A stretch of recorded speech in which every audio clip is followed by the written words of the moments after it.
Muri iyi si ya none isiganwa mu majyambere n'ikoranabuhanga riratwirukansa cyane ku buryo twamaze kwibagirwa inkomoko yacu. Gusa hari agace k'isi kagikurikiza amategeko ya kera n'ibihe by'ahambere, aho abantu bacyubaha ishyamba kurenza ubutunzi. Mu gihe twebwe twatemye amashyamba tukayubakamo imijyi, bo bahisemo kuguma mu mpeshyi n'imvura by'akarande. Ntibazi icyo bita umwenda wa banki, ntibagira ubutaka bubanditseho mu mazina yabo, kandi ntibazi icyo bita intambara y'amoko cyangwa imipaka. Ubu ni ubwoko bw'Abahazabe baturuka mu gihugu cya Tanzania. Abasigajwe inyuma n'amateka, ariko kandi abasigaye bonyine bazi ibanga ryo kubana n'isi mu bwuzuzanye buhebuje. Kuri bo umuntu ntabaho ngo arundanye ibintu, ahubwo abaho ngo asangire n'abandi byabonetse uwo munsi. Uru ni urugendo tugiye gukorana rwo gusubira inyuma mu myaka 50 mbere y'uko isi ihinduka iyi turimo. Kugira ngo usobanukirwe neza uyu muryango w'Abahazabe, ugomba kubanza kwibagirwa buri kintu cyose uzi ku mateka y'umuntu. Ugomba gusubiza ubwenge mu bihisi yari itaracagagurwamo imipaka mbere y'uko ibihugu n'abami bishingwa, n'igihe ikiremwa muntu cyari kitaritandukanya n'ishyamba. Nyita Min Leonce, ninjye tugiye kubana muri iki kiganiro. Niba ari ubwa mbere ugeze hano, fata agatebe wicare utega amatwi maze wiyumvire ibyo amatwi yawe yatinze kumva. Mbahaye ikaze kuri Hidden Docs. Mu burasirazuba bwa Afurika mu gihugu cya Tanzania hafi y'ikiyaga cya Eyasi n'ikibaya cya Ya Edam niho dusanga ubwoko bw'Abahazabe. Aka gace ko kabamo ni koroshye kuko ni ishyamba ryuzuye ibiti bifite amahwa akarishye ndetse n'ibiti bya boba bishobora kumara imyaka ibihumbi binywa amazi y'imvura. Mu maso y'umuntu wo mu mujyi, iri ni ishyamba ry'agasozi rushobora kukwica mu masaha make, ariko mu maso y'Umuhazabe iri shyamba ni paradizo. Niryo bere rya kamere ribatunze kuva bakivuka kugeza basubiye mu gitaka. Abahanga mu bumenyi bw'abantu n'ibisigara amatongo bafata Abahazabe nka bamwe mu moko ya kera cyane akiriho. Ubushakashatsi mu by'amaraso n'isano byemeza ko uyu muryango ushobora kuba umaze imyaka isaga 50. Tekereza nawe imyaka 50 batarahindura uburyo babaho, mu gihe andi moko yose y'abantu yahindutse, agahinga, akubaka imijyi, agakora ibikoresho bya tekinoloji. Ubu bwoko bw'Abahazabe bo bahisemo kuguma kuri gakondo y'abakurambere babo yo guhiga ndetse no gutora imbuto. Ururimi rwabo rwitwa Hazan, ni ururimi rwihagazeho rutagira urundi rufitanye isano na rito ku isi yose. Ni ururimi rurangwa n'amajwi y'urusaku rukubita mu muhogo bijya kumera neza nk'urw'Abasani bo mu gice cy'amajyepfo ya Afurika. Uramutse wumvisha Abahazabe bavugana, ushobora gutangara kuko ushobora kugira ngo ntago bari kuvugana ahubwo ni ibindi bintu bari gukora.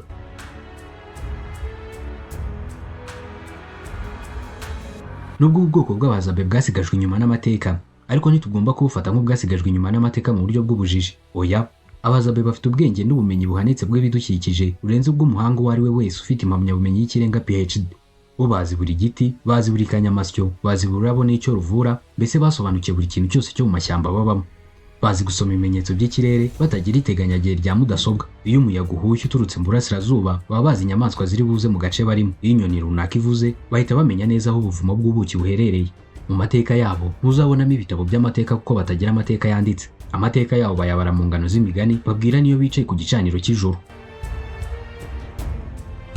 Nta bami bigeze mu mateka yabo, nta bayobozi, nta n'intambara z'ubutaka barwana kuri bo. Bizera ko ubutaka atari umutungo w'umuntu uwo ari we wese, ahubwo ko umuntu ari we mutungo w'ubutaka, kandi n'ishyamba ari irya bose, nta muntu n'umwe ufite urupapuro rw'umwihariko. Gusa ntitwabura kuvuga ko isi yabo ya kera iri mu kaga gakomeye.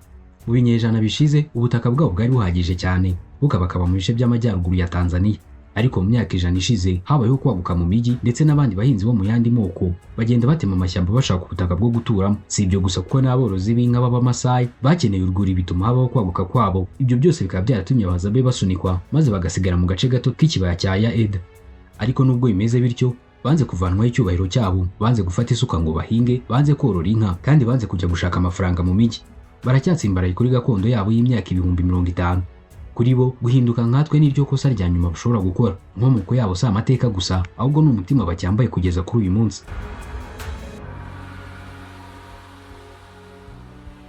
Muri iyi si yacu ya none, umunsi urangwa na gahunda zitandukanye, aho usanga bamwe bagiye mu mirimo abandi ugasanga bararuhutse. Turi mu isaha amasaha tubwira igihe cyo kubyuka cyangwa se igihe cyo kuryama, ariko mu nzu y'Abahazabe nta masaha abamo, nta kalendari zihari, kandi nta n'umuntu ubuze uyu munsi uwo ari wo mu buryo bw'imibare. Ingengabihe yabo yonyine n'izuba rirasa ndetse rikanarenga. Umunsi ukeye ubuje uzanye urubanza rwabo. Bo nta kindi bakora, habaho gushaka ibyo kurya by'uwo munsi gusa, nta kubika ndetse no kurundanya ngo bagwize byinshi.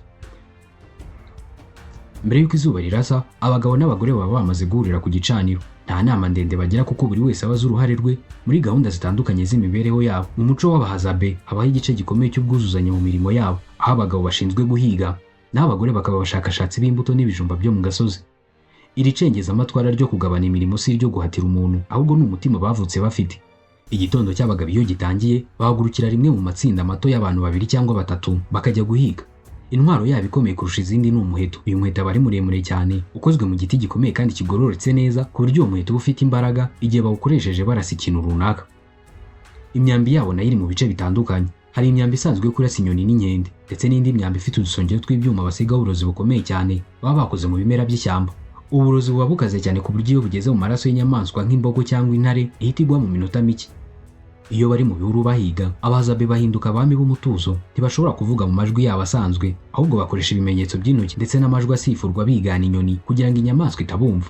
Muri make bakoresha uko bashoboye kugira ngo umuhigo utabumva ukabacika. Guhiga ku muryango wabo si umukino cyangwa ishema, ni umutima w'ubuzima, ariko kandi akaba ari no gushaka uburyo bw'imibereho. Mu gihe abagabo bari mu ishyamba rya kure bashaka inyama, abagore nabo baba bari mu kindi gice cy'ishyamba. Ubuzima bw'umuryango buhagaze ku maboko y'aba bagore, kuko mu by'ukuri hafi 70% by'ibiribwa byose biribwa mu muryango biva mu mbuto n'ibijumba aba bagore baba batoraguye.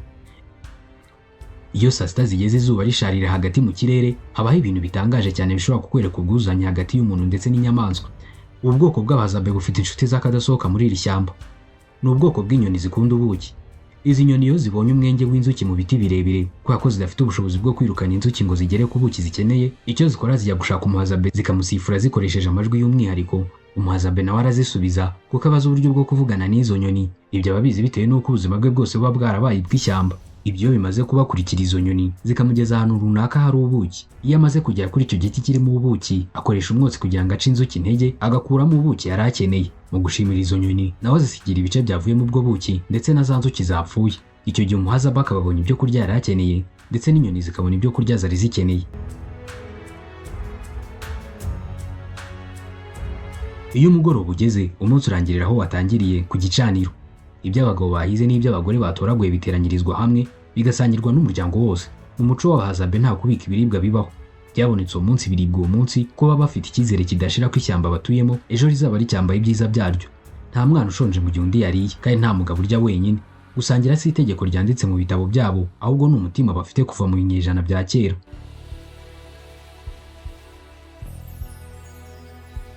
Muri iyi si turimo, kugira ngo umuryango w'abantu ubeho mu mahoro bisaba amategeko yanditse mu bitabo, abapolisi banyura mu mihanda, inkiko zica imanza, ndetse hari n'abayobozi bafite ibyubahiro n'ububasha bw'ikirenga. Ariko iyo ugeze mu muryango w'abahazabe, usanga ibyo byose nta na kimwe gihari.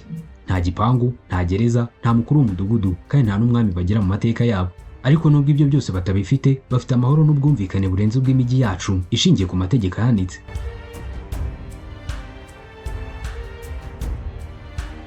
Imyizerere n'imibereho yabo byubakiye ku kintu kimwe rukumbi: ubwisanzure bw'umuntu n'icyubahiro cya bose.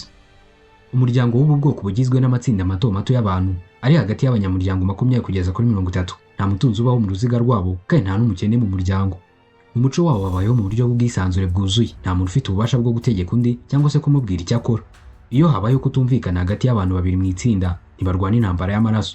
Ahubwo icyo bakora, umwe mu batumvikana ahita afata umuheto we n'umuryango we akajya gutura mu rindi tsinda rya kure. Ubwo buryo bwo kwimuka no guhindura aho utuye nibwo buryo bw'ibanze bwo kurinda amahoro n'umutekano bakoresha muri ubu bwoko bw'abahazabe.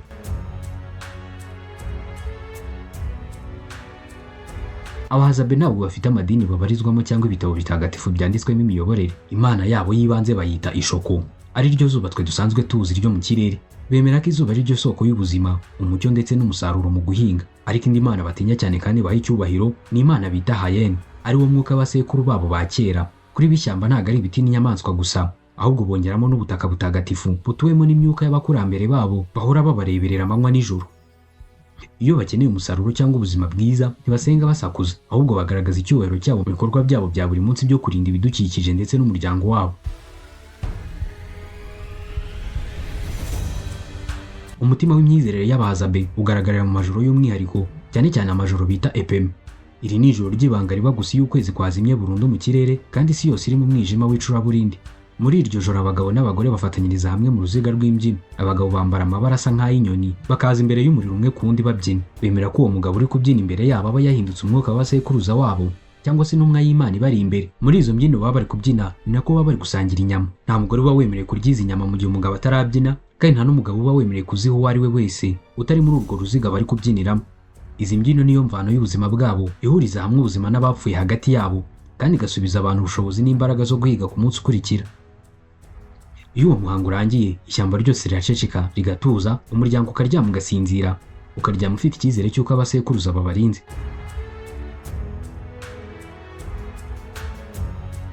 Iyo umwe mu bahazabe yitabye Imana, mu gushyingura kwabo usangamo ubwiyoroshye budasanzwe. Ntibaba bafite ibitambaro by'igiciro cyangwa imva z'amabuye n'isima, ahubwo iyo umuntu yapfuye bahitamo kumushyingura mu buvumo bw'amabuye cyangwa mu mwenge w'igiti cy'ubwoko bwa baoba cyakuze cyane gishaje, bagashyira amabuye n'amashami menshi y'ibiti ku muryango kugira ngo inyamaswa zitamurya. Hanyuma ibyo byose iyo birangiye, itsinda ryose rihita ryimuka muri icyo gice bakajya gutura kure cyane. Kuri bo umuntu ntabwo apfa ngo asige icyubahiro, ahubwo bizera ko asubira mu butaka bwamuremye agahinduka umwuka urinda isi yabo.